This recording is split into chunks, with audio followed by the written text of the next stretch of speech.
Hannah's point of view.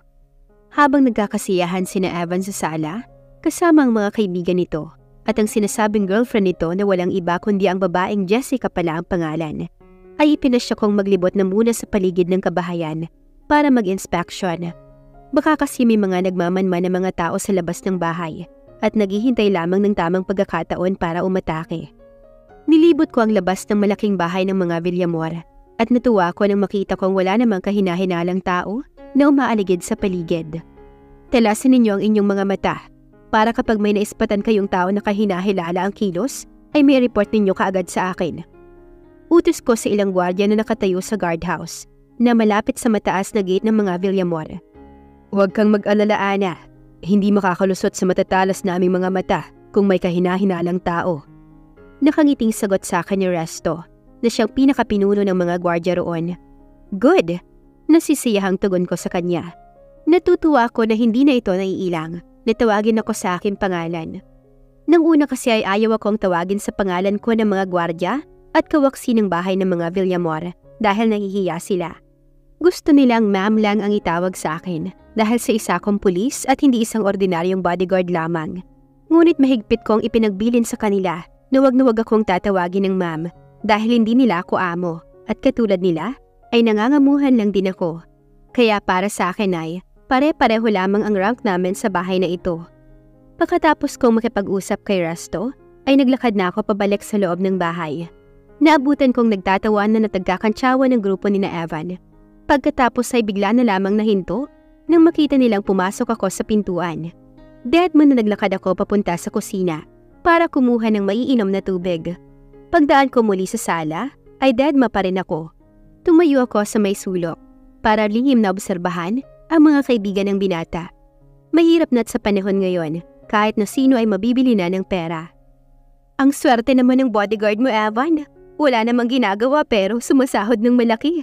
Parang gusto ko na maging bodyguard nilang kaysa maging girlfriend mo. Nakangising kantsaw ni Jessica kay Evan.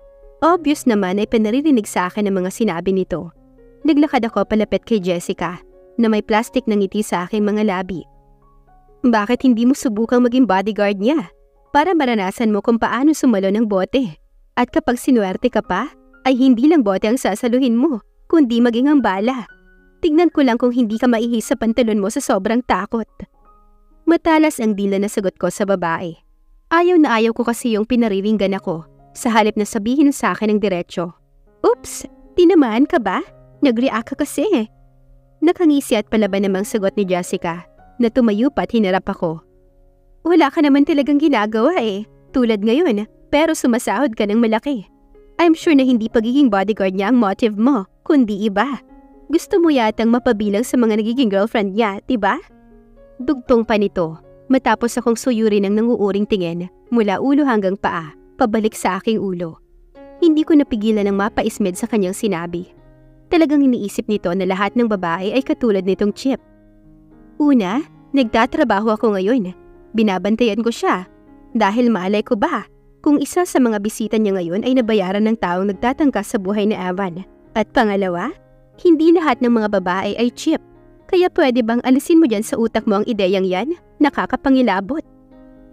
Anong ibig mong sabihin? Na isa akong Chip na babae? Dahil ako ang girlfriend niya ngayon? Nandidilatan ng lalaki mga mata ni Jessica na halatadong tinamaan sa sinabi ko. Oops, tinamaan ka ba? Nag-react ka kasi. Panggagaya ko sa sinabi niya sa akin kanina. Pati tono ng paraan ng pagkakasabi niya kanina ay ginaya ko rin. Namula ang mukha nito sa galit at biglang tumilim ang tingin sa akin. Akmang magsasalita na ito para sagutin ang sinabi ko. Ngunit naunahan na ito sa pagsasalita ng isang kaibigan nilang babae. Sinasabi mo ba na isa sa amin ng mga kaibigan ni Evan ay tumatanggap ng pera para mawala siya? Galit ang boses na tanong ng babaeng blondang buhok na hindi ko alam ang pangalan. Hindi naman kasi ako nagka-interes nang ipakilala sila sa akin ng binata sa bar dati. Hindi kami ganong klaseng kaibigan. Hindi namin ibibenta ang kaibigan namin para sa pera. Madilim ang mukha na wika naman ni Jave. Ito lang yata ang kaibigan ni Evan na natatandaan ko ang pangalan. Maliban siyempre sa matalik nitong kaibigan na si Lincoln. Mabuti kung ganun. Sagot ko. Hindi ako nag-aalala sa nakikitang galit nila sa akin. Ano naman ngayon kung magalit sila? Hindi naman silang nagpapasahod sa akin. Kaysa patuloy ako makipagpalitan ng hindi magandang salita sa mga kaibigan ni Evan, ay nagpa siya akong tumambay na lamang sa labas ng bahay nila. Ngunit nakaisang hakbang pa lamang ako nang maramdaman ko ang malakas na paghila sa buhok ko ng isang tao na walang iba kundi si Jessica na namumula ang muka sa matinding galit. Tinalikuran mo na kami kahit kinakausap ka pa namin. Dapat sa'yo ay maturuan ng leksyon para matuto kang lumugar kung saan ka nararapat. Mariing wika ng babae na mas lalong hinigpitan ng pagkakahawak sa aking buhok. Jessica, stop it. Mariing saway ni Evan na ngayon lamang nagsalita. Huwag mo akong pigilan, Evan. Kanina pa ako nanggigigil na sa bunutan ng babaeng to. Ani Jessica na ayaw paawat sa binata. Mr. Villamor, alisin mo sa buhok ko ang kamay ng girlfriend mo ngayon din. Alam mo kung anong nangyayari sa mga babaeng hinihila ang buhok ko. Malamig ang boses na kausap ko kay Evan. Jessica, let her go. Madilim na ang mukha na utos ng binata sa girlfriend nito. Hindi ko alam kung dahil ba sa sinabi ko, kaya biglang nagdilim ang kanyang anyo. No, Evan! I will teach this girl a lesson on your behalf. Mabilis sa sagot ni Jessica. Napakuyom na ako ng aking kamao nang masigpitan pa nito ang pagkakahila sa buhok ko. Hindi ko na natiis ang sobrang sakit dahil pakiramdam ko ay nauukab na ang aking laman at sumasama sa buhok ko. Kaya hinawakan ko ng mahigpit ang pulsuhan nito at ibinaon ang aking mga kuko sa balat niya. Hindi man gaanong matulis ang kuko ko dahil hindi naman ako nagpapahaba ng kuko. Ay sinigurado ko na tatalab pa rin kahit papaano ang mga kuko ko at masasaktan siya. Napasigaw nga sa sakit si Jessica at bahagyang lumuwang ang pagkakahawak sa buhok ko. Sinamantala ko ang pagkakataong yon at umikot ako sa ilalim ng braso nito. Kaya biglang nabaliti ang braso nito. Mas lalong napasigaw ang babae dahil sa sakit na nararamdaman. Evan, do something! Hahayaan mo bang saktan sa harapan mo ng iyong bodyguard ang girlfriend mo? Nakikiusap ang anyo na wika ng isang babae na siyang girlfriend yata ni Dave. Let her go, Anna. Irespeto mo naman ang girlfriend ko. Matigas ang boses na sabi ni Evan sa akin. Kapag hindi mo siya binitawan, gayon din ay mawawalan ka ng trabaho. Tugtong pa nito sa nagbabantang tono. Binitawan ko ang braso ni Jessica, ngunit malakas ko itong sinipa sa kanyang puwet.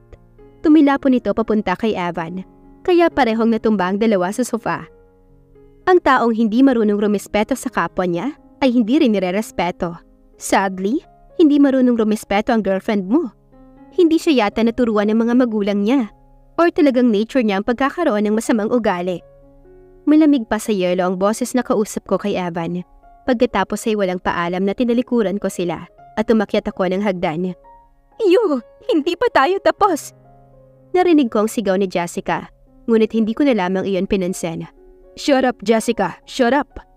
Malakas naman at tinig na saway ni Evan sa babae. Tuluyan na akong pumasok sa loob ng aking silid, kaya hindi ko na alam kung ano pa ang sinabi ng babae sa binata. Pagkapasok ko sa silid ko ay umupo ako sa harapan ng salamin at sinuri ang aking anit. Namumula ang aking anit at pakiramdam ko ay medyo namamagana. Napangiwi ako nang maramdaman ko ang sakit nang dinan ko ng bahagya.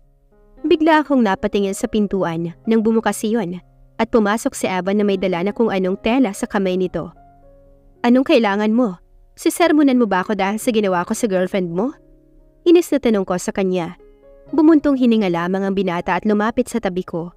Walang paalam na basta na lamang idinikit sa aking anit ang dala nitong malinis na tela na may lamang ice cube. Ouch! Ano ba? Nagpunta ka ba rito para iganti mo ako sa babaeng yun? Inis na reklamo ko dahil mas lalo lamang sumakit ang anit ko nang idiniin niya ang ice pack. I'm sorry. Mahina ang boses na sabi nito habang nakatingin sa refleksyon ko na nasa harapan ng salamin. Sorry saan? Hindi ko alam kung saan ba siya nagsusorry. Dahil ba sa nangyari sa ibaba kanina? O dahil sa walang pag-iingat na paglapat ng ice pack sa aking anit? Bakit hindi ka na lang mag-resign bilang bodyguard ko, Ana? Ayaw mo ba na mas tahimik ang buhay mo kapag wala ka na rito? Biglang sabi ni Evan sa malumanay na boses. Kung hindi lamang malumanay ang boses nito nang sinabi yun, ay tiyak na sisipain ko siya palabas ng silid ko. Mukhang pagod na siya sa tonong tila pinapalayas niya ako, kaya ibang tactic naman ang kanyang ginamit. Ngunit sorry siya dahil hindi uubra ito sa akin. Alam kong hate mo ang presensya ko, ngunit trabaho ko ang bantayan ka. Kaya kahit na kumukulo ang dugo mo sa tuwing nakikita mo ko, ay tiisin mo na lang. Malamig pa sa yelong dala niya ang aking boses. Kung gusto mo talagang alisin ako bilang bodyguard mo, ay kausapin mo ang iyong ama. Dahil tanging siya lamang ang makapagpapaalis sa akin bilang tagabantay mo. Alam mo ba kung bakit kita pinapaalis bilang bodyguard ko, Ana? Dahil ano? Tanong ko nang hindi niya itinuloy ang kanyang sinasabi. Wala. Pagkakaila niya. Matapos humugot ng malalim na buntong hininga, ay walang paalam na basta na lamang itong naglakad palabas ng aking silid. Sinundan ko na lamang ng aking tingin ng kanyang likuran habang nakakunot ako ng noo. Ano ba ang dahilan niya kung bakit nais niyang umalis ako sa pagiging bodyguard niya? Bakit hindi niya magawang maituloy ang kanyang sasabihin? Ana's point of view. Napabalikwas ako ng bangon sa kinahihigaan kong kama. Nang pagmulat ko ay nakita ko sa labas ng bintana ang mataas na sikat ng araw. Halos umaga na ako nakatulog dahil sa pag-iisip sa mga sinabi kahapon ni Evan. Agad kong tinignan ang cellphone ko para makita kong nasa bahay lang ba ang binata. Napamura ako ng malakas nang matuklasang umalis ito. Ang nakalagay kasi sa address kung saan naroon ang tracking device ay wala ito sa bahay kundi nasa labas. Dali-dali akong naligo at nagbihis. Pagkatapos ay isinukbit ko ang armas ko sa baywang ng suot kong pantalon bago ako lumabas ng silid ko. Sonia, kanina pa ba umalis si Mr. Villamor? Tanong ko sa katulong nang makasalubong ko siya sa sala. Kanina pa, Ana. Kasama niya si Sir Lincoln. Tinanong ko siya kung gigisingin kita dahil may lakad siya pero ang sabi niya ay wag daw. Ipinagbawal din niyang huwag kang gisingin kapag nakaalis na siya at hayaan ka lang daw namin na matulog. Sumbong nito sa akin. Naikuyom ko ang aking kamao. Nagawa niya akong takasan. Ngunit kung inaakala niyang hindi ko siya masusundan na nagkakamali siya. Ganoon ba? Sige, aalis na ako para sundan siya. Paalam ko sa katulong. Hindi ka ba mag-aalmusal? Manananghalian pala. Pahabol na tanong sa akin ni Sonia. Tama siya. Oras na nga ng pananghalian dahil malapit nang mag-alas 12 ng tanghali. Ganoon ako sobrang late nagising. Kung nandito lamang ang ama ni Evan, ay natitiyak kong inabot na ako ng sermon dahil sa aking kapabayaan sa trabaho. Hindi na, Sonia. Doon na lamang ako kakain sa lugar kung nasaan ang amo natin. Mabilis kong sagot bago tuluyan na akong lumabas ng pintuan at sumakay sa kotse kong nakaparada lamang sa isang sulok ng garahe ng mga Villamor. Hindi ko naman kasi ginagamit ang kotse ko dahil kotse ni Evan ang ginagamit namin kapag umaalis kami ng bahay. Mabilis ang ginawa kong pagpapatakbo ng aking sasakyan dahil medyo malayo-layo ang kinaroroonan ng binata. Talagang lumayo pa siya para hindi ko siya masundan. Tinapunan ko ng mabilis sa sulyap ang cellphone ko para makita kung umalis ba sa kinaroroonan niya ang binata. Natuwa ako nang makita kong hindi ito umaalis. I wonder kung anong ginagawa nito at nananatili lamang ito sa iisang lugar. Halos 1 oras din akong nagbiyahe sa lansangan bago ko narating ang location ni Evan. Medyo ma-traffic kasi kaya natagalan akong masundan siya. Napakunot ang noo ko habang inihinto ko sa tapat ng isang bar na bukas 24 hours ang aking kotse. Dito ang tinuturo ng location ng tracking device na nakakabit sa relo ng binata. Kaya natitiyak ko na nasa loob ito kasama ang matalik na kaibigan. Ang dami-daming bar na mas maganda at malaki na hindi lalayo ang dalawa. Ngunit mas pinili pa talaga nilang dito magpunta. Iniisip marahil ni Ava na hindi ko sila masusundan kapag sa malayo sila nagpunta. Wala siyang kaalam-alam na may tracking device na nakakabit sa kanyang relo. Kaya kahit saan siya magpunta, ay masusundan ko siya. Bago ako lumabas sa aking kotse, ay isinuot ko ang aking sombrero na nasa likuran ng upuan para hindi mapansin ni Eva ng aking muka. Baka kasi kapag nakita niya ako ay tumakas na naman. Pagkapasok ko sa loob, ay agad na sinuyod ng aking mga mata ang lahat ng mga taong naroon. Mangilan-ngilan lamang ang mga customers sa loob ng bar dahil tanghali. Halos lahat kasing customers ay gabi ang pinipiling magpunta sa bar para mag-happy-happy. Agad kong nakita si Evan kasama si Lincoln na nakaupo sa harap ng bar counter at doon umiinom. Naghanap ako ng upuan na hindi gaanong malapit sa kanila. Hindi naman nila ako mapapansin dahil pareho silang nakaupo pa side view sa kinuupuan ko. Ano ang order niyo, ma'am?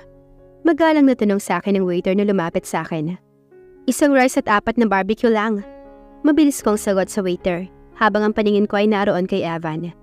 Napansin ko kasi ang isang grupo ng mga lalaki na nakaupo malapit sa kinaroroonan ng binata. Pagpasok ko pa lang kanina, ay napansin ko nang madalas silang sumulyap kay Evan na tila ba may hinihintay.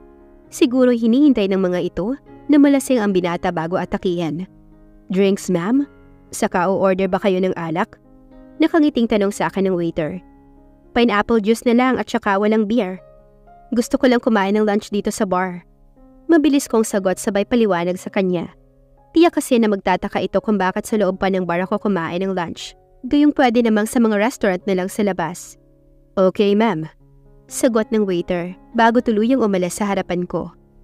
Patuloy kong inoobserbahan ng 5 lalaki na patuloy pa rin sa lihim na pagsulyap-sulyap sa walang kamalay-malay na binata. Dumating ang in-order kong pagkain, ngunit hindi pa rin gumagawa ng aksyon ng 5 kalalakihan. At hanggang sa natapos na akong kumain, ay nananatili pa rin sila sa kanilang kinauupuan. Ang mga lalaking kahina-hinala ang kilos. Mukhang hinihintay talaga nila na malasing muna ang 2 lalaki bago nila gawin ang anumang binabalak nilang gawin. Hindi naman kumikilos ang mga ito, kaya rin hindi ako kumikilos sa kinauupuan ko. Evan's point of view. "Bilib talaga ako sa iyo, Evan. Natakasan mo ang matinik mong bodyguard." Nakangising sabi ni Lincoln habang napapailing ng bahagya. "Walang bodyguard na hindi ko kayang takasan. Alam mo yan." Mabilis kong sagot. Kanina nang magising ako, ay nalaman kong mahimbing pa rin na natulog ang dalaga. Ay sinamantala ko ang pagkakataon at pinapunta si Lincoln sa bahay. Inaya ko siyang mag-bar kami. Sa bar na ito kami humantong dahil ito lamang ang bukas na bar sa araw at malayo sa bahay namin. Kaya hindi ako masusundan ni Ana. "Paano kung masundan ka pa rin niya hanggang dito? Ano ang gagawin mo?" "Kapag nasundan niya ako hanggang dito, ay hindi ko na siya itataboy at tatanggapin ko na siya bilang bodyguard ko ng maluwag sa aking kalooban." Sagot ko sa kaibigan ko. Alam ko naman kasi na hindi ako masusundan dito ni Ana, kaya sinabi ko ang salitang yon. "Sinabi mo yan, ha?" Natatawang wika ni Lincoln. Pagkatapos ay itinaas ang basong may laman na alak. "Cheers! Cheers!" Sagot ko matapos gayahin ang ginawa niya. Ilang baso na ng mamahaling alak ang nauubos namin, kaya medyo tinamaan na kaming pareho ni Lincoln. "Ang mabuti pa ay sa bahay niyo na lang natin ituloy ang pag-inom. Baka malasing tayong pareho ay walang magmamaneho." Suhestyon ko sa kaibigan ko. "Mabuti pa nga." Agad namang sang-ayon ni Lincoln. Tumayo ito at naglabas ng pera sa wallet. "Ako ang taya ngayon bilang selebrasyon natin sa pagkakatakas mo sa maganda at matapang mong bodyguard." Matapos makapagbayad ay magkaakbay na naglakad kami ni Lincoln palabas ng bar. Ilang hakbang pa lamang ang nagagawa namin nang pareho kaming natigilan ni Lincoln at napatingin sa isa't isa. Paano ba naman kami hindi matitigilan gayong nasa harapan namin si Ana na madilim ang muka at tila papatay ng anyo? "Lagot ka ngayon, Evan." Bulong ni Lincoln sa aking tenga. Talagang lagot ako. Hindi lang dahil sa galit na nakikita ko sa mukha ng dalaga, kundi dahil sa sinabi ko na kapag masundan niya kami sa bar na ito, ay tatanggapin ko ng maluwag ang pagiging bodyguard niya sa akin. Tuto pa rin kaya ni Evan ang pangako niya? Ano kayang mangyayari sa bar?